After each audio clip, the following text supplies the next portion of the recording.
नमस्कार, मैं हूं प्रिया और आप देख रहे हैं फोर्थ पिलर लाइव, खबर हमेशा सच। आज हम बात करने वाले हैं आईएनएस विक्रांत के इतिहास के बारे में। जब भी भारतीय नौसेना जहाज़ों के योगदान को याद किया जाता है तो उसमें सबसे पहला नाम आईएनएस विक्रांत का आता है। जी हाँ, भारत का पहला स्वदेशी विमान आईएनएस विक्रांत है। साल 1961 में इस जहाज को आईएनएस विजयलक्ष्मी पंडित के नाम से सेवा में शामिल किया गया था।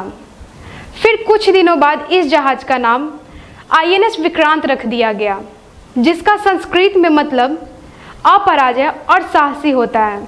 आईएनएस विक्रांत का निर्माण ब्रिटेन के बिकर्स आर्मस्ट्रांग शिपयार्ड पर हुआ था। इस जहाज को सक्रिय सैन्य अभियान में तैनात किया जाता उससे पहले दूसरा विश्व युद्ध समाप्त हो गया, जिस वजह से नौसेना सक्रिय ड्यूटी से इस जहाज को बाहर कर दिया गया। आयरिश हारलैंड और वोल्फ शिपयार्ड में उसका जीर्णोद्धार किया गया था ताकि भारतीय नौसेना की जरूरत के अनुरूप जहाज को ढाला जा सके, और फिर 4 मार्च 1961 को इसको भारतीय नौसेना में शामिल किया गया। विक्रांत के कारण भारत का समुद्र में दबदबा बढ़ गया था। वहीं इस जहाज को सीमित रफ्तार में काम करना पड़ता था।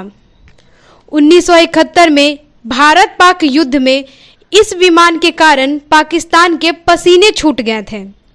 आईएनएस विक्रांत के सिर्फ नाम से ही पाकिस्तान के मन में इतना खौफ बढ़ चुका था कि वह किसी भी हालत में इस विमान को नष्ट करना चाहता था। 1971 युद्ध के दौरान पाकिस्तान ने पनडुब्बी पीएनएस गाजी को इस्तेमाल करने का फैसला किया था।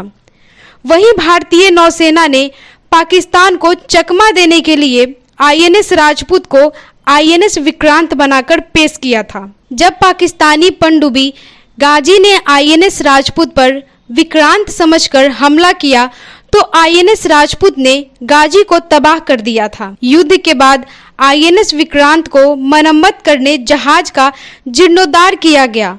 वहीं कुछ सालों तक सेवा में रहने के बाद भी आईएनएस विक्रांत का प्रदर्शन संतोषजनक नहीं रहा और तब उसे 1997 में सेवा मुक्त कर दिया गया था। सेवा मुक्त के बाद विक्रांत को आकर्षण केंद्र रख दिया गया और सभी देशों से लोग उसे देखने आया करते थे।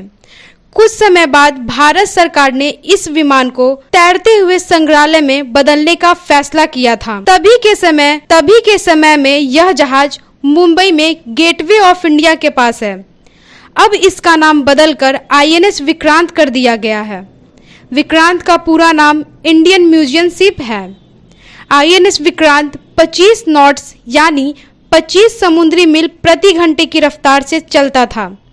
कुछ समय बाद तकनीकी समस्याओं के कारण इसकी रफ्तार करीब 12 नॉट्स या 12 समुद्री मील प्रति घंटा हो गई। इसकी लंबाई 192 मीटर, बीम 24.4 मीटर और ड्राफ्ट 7.3 मीटर था।